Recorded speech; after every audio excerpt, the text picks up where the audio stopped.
Le secret du succès par William W. Atkinson. Leçon 7. La loi de l'attraction. Traduction et narration par Julie Descamps. La loi de l'attraction.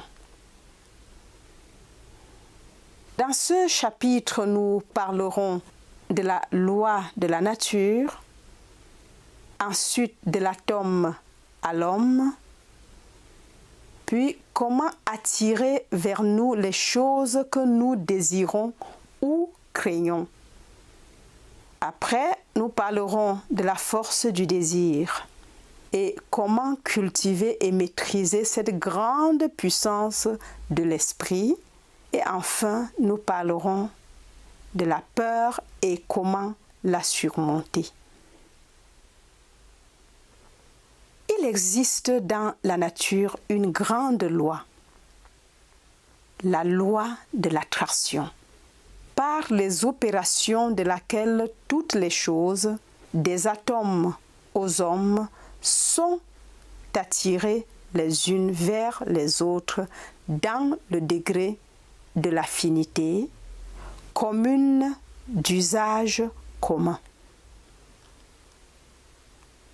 L'inverse de cette loi, qui n'est qu'une autre manifestation de sa puissance, est ce qu'on appelle la répulsion, qui n'est que l'autre pôle de l'attraction et par les opérations de laquelle les choses tendent à se repousser les unes les autres dans la mesure où elles sont différentes, opposées et inutilisables les unes pour les autres. La loi de l'attraction est universelle sur tous les plans de la vie, du physique au spirituel.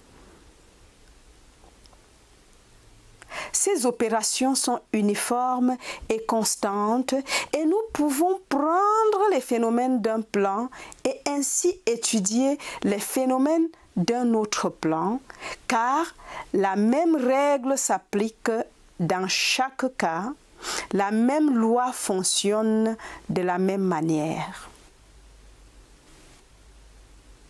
En commençant par les minuscules corpuscules, électrons ou ions, donc sont formés les atomes, nous constatons que se manifeste la loi de l'attraction. Certains électrons s'attirent mutuellement et en repoussent d'autres encore, ce qui fait que les groupes, combinaisons et colonies d'électrons en accord et en harmonie se manifestent et constituent ce qu'on appelle des atomes qui, jusqu'à récemment, étaient censés être la forme primitive de la matière. En transmettant les atomes eux-mêmes, nous trouvons de nombreux degrés d'affinité et d'attraction existant entre eux qui les font se combiner et se former en molécules dont toutes les masses de matière sont constituées. Par exemple, chaque goutte d'eau est composée d'innombrables molécules d'eau. Et chaque molécule est composée de 2 atomes d'hydrogène et d'un atome d'oxygène, la combinaison étant toujours la même dans chaque molécule d'eau. Pourquoi ces atomes se combinent-ils de cette manière avec le même groupement et les mêmes proportions? Ce n'est sûrement pas un hasard, car il n'y a rien de tel dans la nature. Il y a une loi naturelle qui régit chaque phénomène. Et dans ce cas, c'est la loi de l'attraction qui se manifeste dans le cas des atomes. Et il en est ainsi dans toutes les combinaisons chimiques. On l'appelle l'affinité chimique. Parfois, un atome attaché entre en contact avec un autre atome ou à proximité de celui-ci et l'explosion de la molécule se produit alors que l'atome s'éloigne de ses partenaires et se dirige vers les bras de l'autre atome pour lequel il a une plus grande affinité. Vous remarquerez qu'il y a des mariages et des divorces dans le monde des atomes. Wow. Et dans le cas des molécules, on constate que certaines molécules sont attirées par d'autres du même type sous ce qu'on appelle la cohésion et donc les masses de matière sont composées. Un morceau d'or, d'argent, d'étain, de verre ou d'une autre forme de matière est composé d'innombrables molécules étroitement liées entre elles par la cohésion. Et cette cohésion n'est qu'une autre forme de la loi de l'attraction, la même qui rassemble toutes choses. Et sous la loi de l'attraction se trouve notre ancien principe du désir et de la volonté. Vous pouvez hausser les épaules à la mention du désir et de la volonté en ce qui concerne les électrons, les atomes, les molécules, toutes les formes de matière. Mais attendez un peu et voyez ce que les principales autorités scientifiques ont à dire sur le sujet. Le professeur Haeckel, l'un des plus grands scientifiques du monde, un matérialiste qui se moquerait des enseignements de la science mentale, même cet homme naturellement partial à l'égard des théories mentalistes, se voit contraint de dire: l'idée d'affinité chimique consiste dans le fait que les divers éléments chimiques perçoivent les différences qualitatives des autres éléments, éprouvent du plaisir ou de la répulsion au contact de ceux-ci et exécutent des mouvements spécifiques sur ce terrain.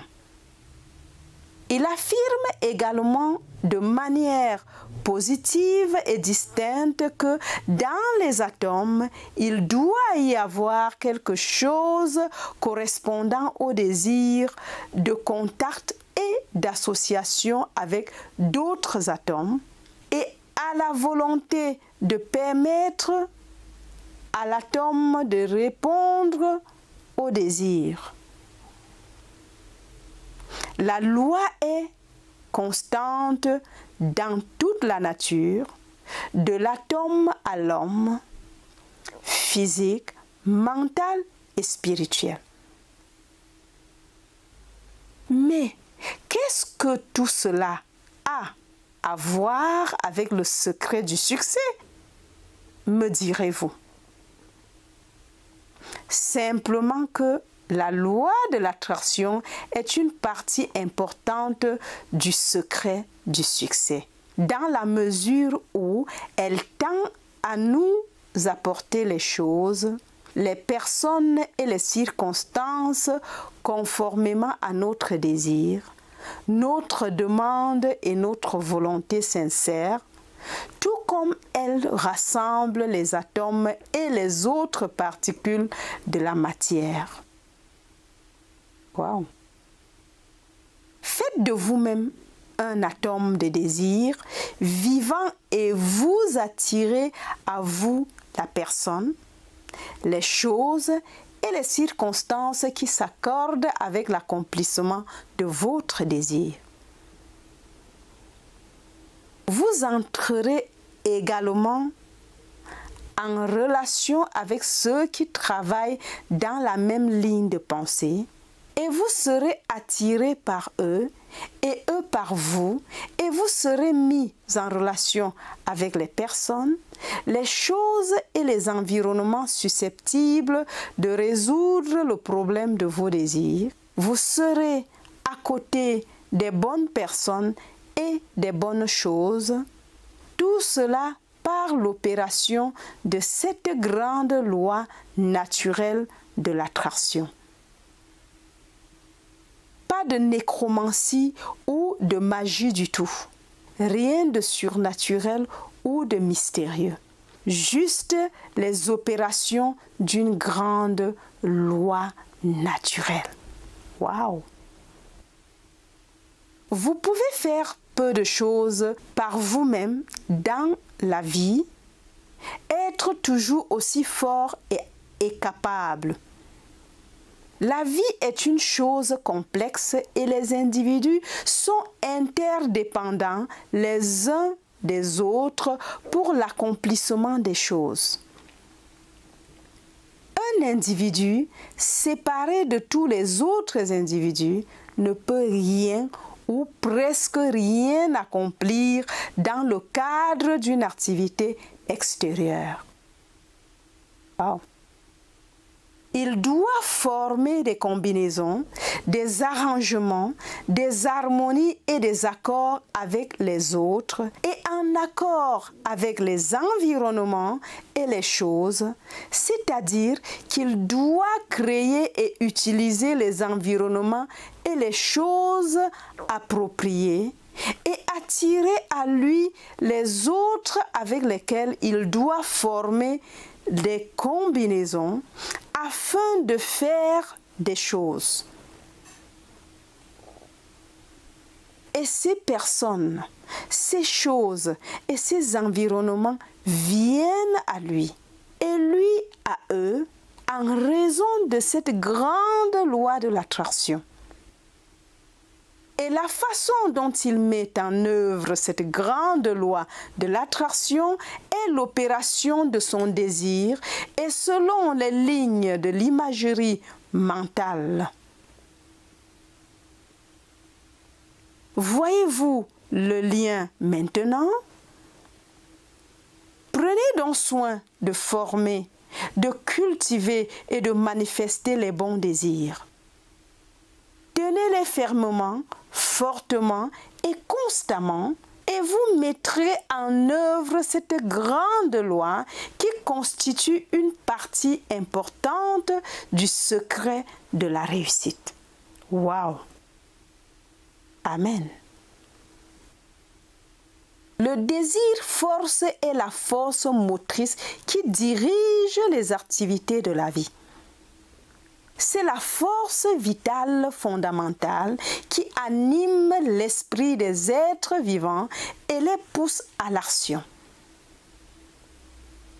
Sans désir fort, personne n'accomplit rien de digne de ce nom et plus le désir est grand, plus grande sera la quantité d'énergie générée et manifestée, toutes ces choses étant égales par ailleurs.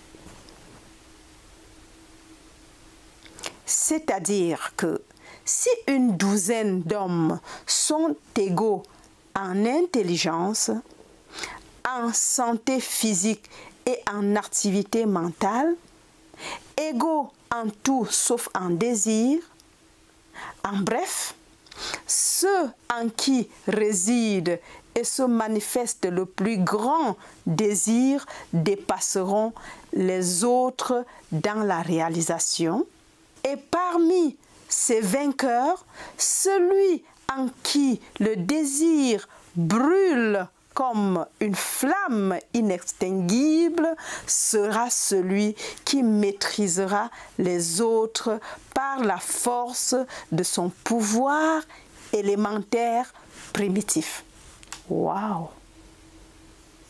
Non seulement le désir donne à l'homme ce motif intérieur qui conduit à l'épanouissement de la puissance en lui, Mais il fait plus que cela.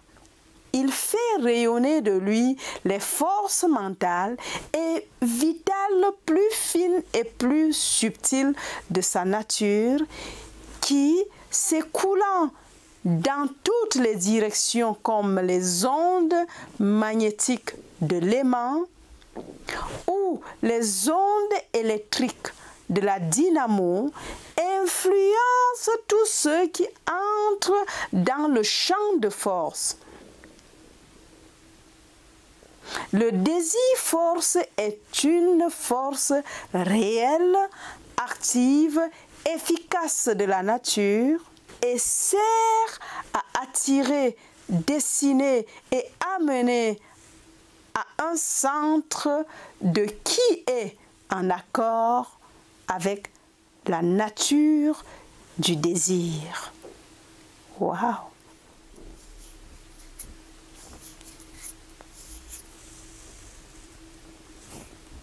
La fameuse loi de l'attraction dont on parle tant dans la science mentale et la nouvelle pensée dépend en grande partie de la force du pouvoir du désir.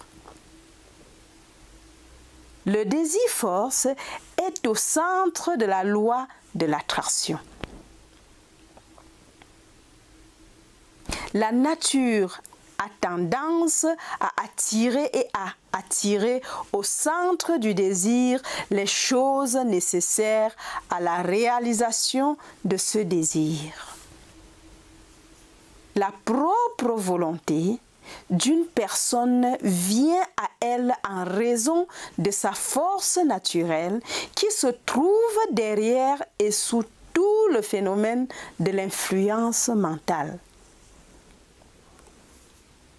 Cela étant, ne devient-il pas immédiatement évident que celui qui souhaite accomplir quelque chose doit s'assurer de créer un désir fort pour cela et en même temps s'assurer d'accomplir l'art de la visualisation afin de former une image mentale claire de la chose désirée?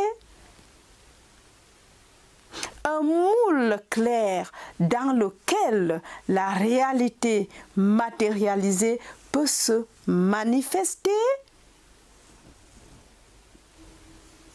Vous avez déjà été en contact avec l'un des grands hommes de la vie économique moderne?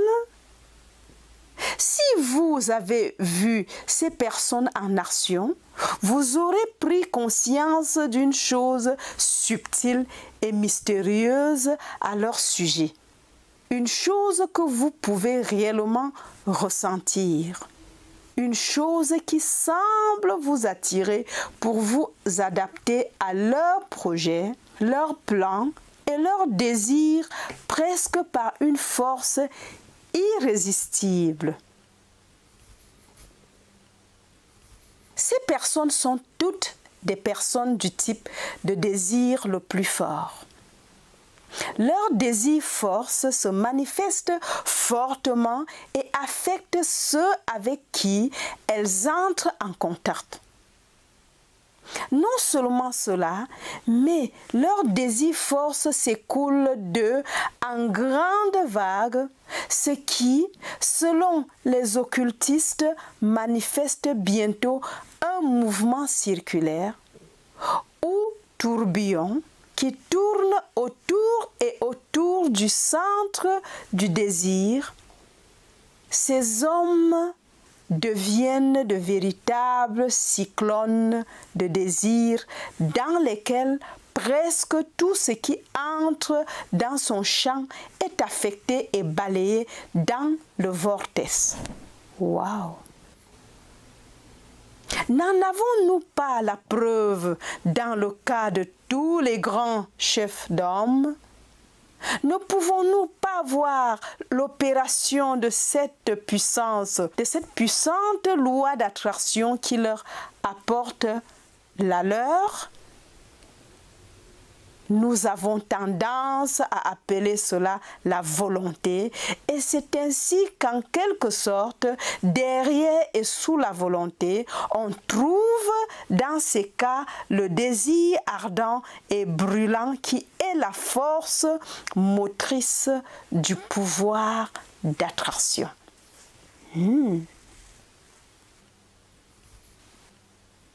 Ce désir force est une chose primitive, élémentaire.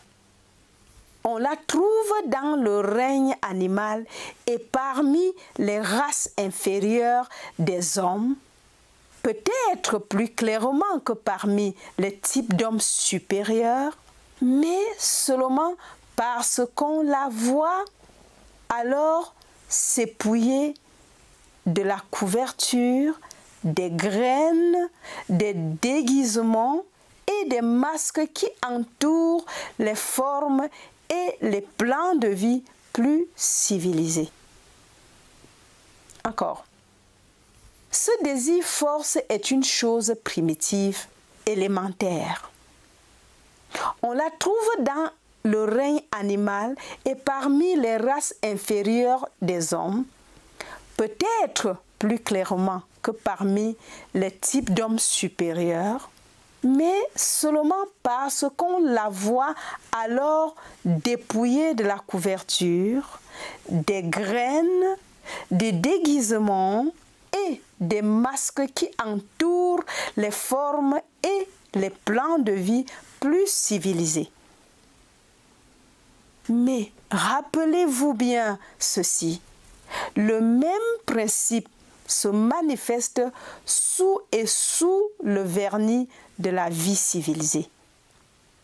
Le désir force du leader cultivé des hommes est aussi élémentaire que celui qui anime l'homme des cavernes féroces et hirsutes ou le berserker sauvage qui, nu, à moitié fou, se précipite sur les hordes écrasantes de ses ennemis, les écartant comme des mouches, c'est-à-dire, si vous voulez bien, en regardant sous la surface polie. Autrefois, le désir se manifestait sur le plan physique. Maintenant, il se manifeste sur le plan mental. C'est la seule différence. La force est la même dans les deux cas. Wow. Au moment où nous écrivons, une nouvelle pièce vient d'être produite sur scène qui illustre ce principe. L'héroïne, fille d'une vieille famille new-yorkaise de haut niveau social et de grande richesse, rêve de sa vie dans une ancienne incarnation, dans laquelle elle se voit arracher des bras de son père troglodyte par les bras puissants d'un chef féroce et sauvage, dont le désir se manifeste à travers le physique. Elle se réveille de son rêve et, horrifiée, découvre bientôt le visage de son ravisseur sur un homme qui entre dans la vie de son père à New York. Cet homme vient de l'Ouest, fort, ingénieux et désireux, battant tout ce qui se trouve devant lui dans le jeu de la finance. Comme autrefois, il pose son pied sur le cou de ses ennemis. Mais sur le plan mental, cette fois, au lieu du plan physique, le même vieux désir de pouvoir est fort en lui. La même vieille méprise se manifeste. Cet homme dit, « Je n'ai jamais abandonné. Je n'ai jamais eu peur. » Le même vieux désir, alors enflammé chez le sauvage, se manifeste maintenant chez le maître de Wall Street. Et entre la force de son attraction et la force couplée et alliée de sa volonté, il répète les performances de son incarnation précédente. Mais sur le plan des forces mentales et de l'accomplissement de ce temps, l'esprit et non le muscle étant l'instrument à travers lequel le désir se manifeste. Waouh! Nous donnons l'exemple ci-dessus simplement pour illustrer le fait que le désir est la force motivante qui met la volonté en action et qui est à l'origine de l'activité variée de la vie, des hommes et des choses. Encore. Nous donnons l'exemple ci-dessus simplement pour illustrer le fait que le désir est la force motivante qui met la volonté en action et qui est à l'origine de l'activité variée de la vie, des hommes et des choses. Le désir-force est un véritable pouvoir dans la vie et influence non seulement les pouvoirs et les réalisations de soi-même, mais attire, influence et oblige les autres personnes et les choses à se diriger vers le centre du désir en envoyant les courants. Dans le secret du succès, le désir joue un rôle prépondérant. Sans le désir du succès, il n'y a pas de succès. Aucun. Waouh! La loi de l'attraction est mise en œuvre par le désir. La majorité des principes avancés dans ce livre sont de la nature des injonctions positives, c'est-à-dire qu'on vous a demandé de faire certaines choses plutôt que de ne pas faire le contraire ou d'être contraire. Mais nous arrivons ici à un point où les conseils doivent être donnés dans le sens négatif. Nous devons nous exhorter à ne pas faire une certaine chose. Nous faisons allusion à ce grand poison de l'esprit et de la volonté connue sous le nom de peur. Nous ne faisons pas allusion à la peur physique.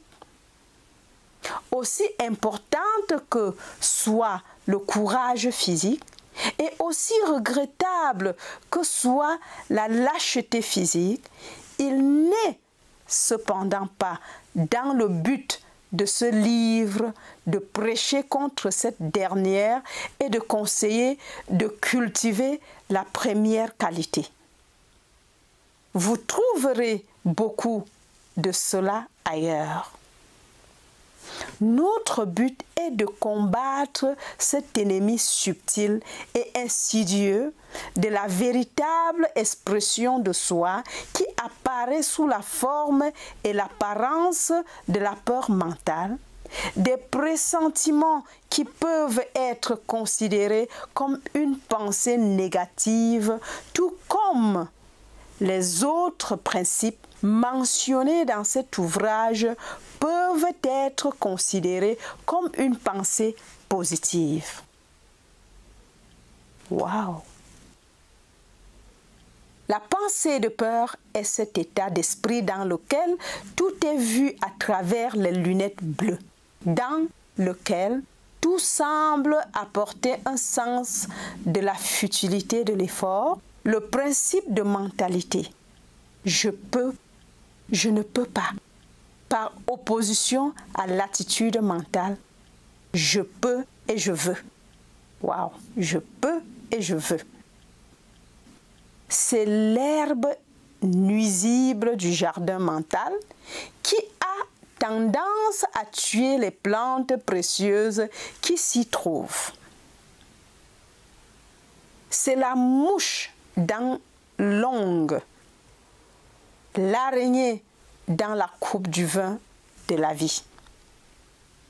À notre connaissance, la première personne à avoir utilisé le mot peur, qui est maintenant d'usage courant, est Horace Fletcher, l'écrivain bien connu qui l'a invité pour remplacer le mot inquiétude par un certain sens. Il avait fait remarquer que la colère et l'inquiétude étaient les deux grands obstacles à une mentalité équilibrée, avancée et progressiste, mais beaucoup l'ont mal compris et ont insisté sur le fait que supprimer l'inquiétude signifiait cesser de prendre en considération le lendemain. Un manque de prudence et de prévoyance commune. Fletcher inventa donc le mot peur pour exprimer une phase de son idée de prévoyance sans souci, et il intitula son deuxième livre sur le sujet, Le bonheur tel qu'il se trouve dans la prévoyance moins la peur. Encore. Fletcher inventa donc le mot peur pour exprimer une phase de son idée de prévoyance sans souci, et il intitula son deuxième livre sur le sujet Le bonheur tel qu'il se trouve dans la prévoyance moins la peur, une expression très heureuse d'une idée très heureuse. Fletcher a également été le premier à avancer l'idée que la peur n'était pas une chose en soi, mais simplement une expression de la peur. Une manifestation de l'état d'esprit connu sous le nom de peur. Avec d'autres auteurs, il a enseigné que la peur pouvait être abolie par la pratique consistant à supprimer la peur de l'esprit, en la chassant de la chambre mentale, et les meilleurs enseignants ont enseigné que la meilleure façon de chasser la peur ou tout autre état mental indésirable était de cultiver la pensée de la qualité d'esprit opposée en obligeant l'esprit à s'attarder sur l'image mentale de la qualité souhaitable et par les autosuggestions appropriées. Wow. L'illustration a souvent été donnée que la façon de chasser l'obscurité d'une pièce n'est pas de la déneiger, mais d'ouvrir les volets et de laisser entrer la lumière du soleil. Et c'est la meilleure façon de neutraliser la peur. Waouh! Amen. Le processus mental a été qualifié à juste titre de vibration, un chiffre qui a toute sa place dans la science moderne. Ensuite, en élevant la vibration à un niveau positif, les vibrations négatives peuvent être neutralisées. Amen. En cultivant les qualités recommandées dans les autres leçons de ce livre, la peur peut être neutralisée. Amen. Le poison de la peur est insidieux et subtil. mais il s'infiltre lentement dans les veines jusqu'à paralyser tous les efforts et actions utiles, jusqu'à ce que le cœur et le cerveau soient touchés et aient du mal à s'en débarrasser. La peur est à l'origine de la majorité des échecs et des échecs de la vie. Tant qu'un homme garde son sang-froid et sa confiance en lui, il est capable de se relever après chaque trébuchement et d'affronter l'ennemi avec détermination. Mais il doit ressentir les effets de la peur à un point tel qu'il ne peut pas s'en débarrasser et qu'il ne parviendra pas à se relever et périra misérablement. Il n'y a rien à craindre sauf la peur, a-t-on bien dit. Waouh! Nous avons parlé ailleurs de la loi de l'attraction qui opère dans le sens d'attirer vers nous ce que nous désirons. Mais il y a un revers à cette médaille. C'est une mauvaise règle qui ne fonctionne pas dans les deux sens. La peur mettra en mouvement la loi de l'attraction tout aussi bien que le désir. Tout comme le désir attire vers l'une des choses qu'il imagine dans son esprit comme la chose désirée, la peur attirera vers lui la chose imaginée dans son esprit comme la chose redoutée. Oh my God! La chose que je craignais m'est arrivée. Et la raison est très simple. Et la contradiction apparente disparaît lorsque nous examinons la question. Quel est le modèle sur lequel la loi de l'attraction s'appuie sous la force du désir? L'image mentale, bien sûr. Et il en est ainsi dans le cas de la peur. La personne porte en elle l'image mentale ou l'image obsédante de la chose peur. Et la loi de l'attraction lui apporte la même chose qu'elle apporte la chose désirée. Avez-vous jamais pensé que la peur était le pôle négatif du désir? Les mêmes lois fonctionnent dans les deux cas. Wow! Alors, évitez la peur comme vous le feriez pour le courant d'air empoisonné qui, vous le savez, vous ferait noircir et épaissir le sang et vous rendrez la respiration laborieuse et difficile.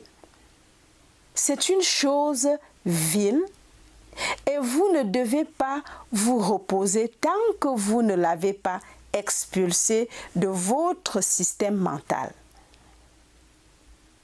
Vous pouvez vous en débarrasser par le désir et la volonté, associés à la tenue de l'image mentale de l'intrépidité. Faites-la monter en cultivant son contraire. Changez votre polarité. Augmentez vos vibrations mentales. Quelqu'un a dit, il n'y a pas de diable, mais la peur. Alors, renvoyez ce diable à l'endroit où il doit être, car si vous le recevez avec hospitalité, il fera de votre ciel un enfer afin qu'il se sente chez lui. Utilisez le grand bâton mental sur lui. Amen, amen, amen, amen. Wow! Merci, William. W. Akisson pour cette leçon sur la loi de l'attraction. Amen. Et nous sommes à la fin du chapitre. Et le chapitre prochain, ça sera le magnétisme personnel. Merci. Au revoir et à la prochaine.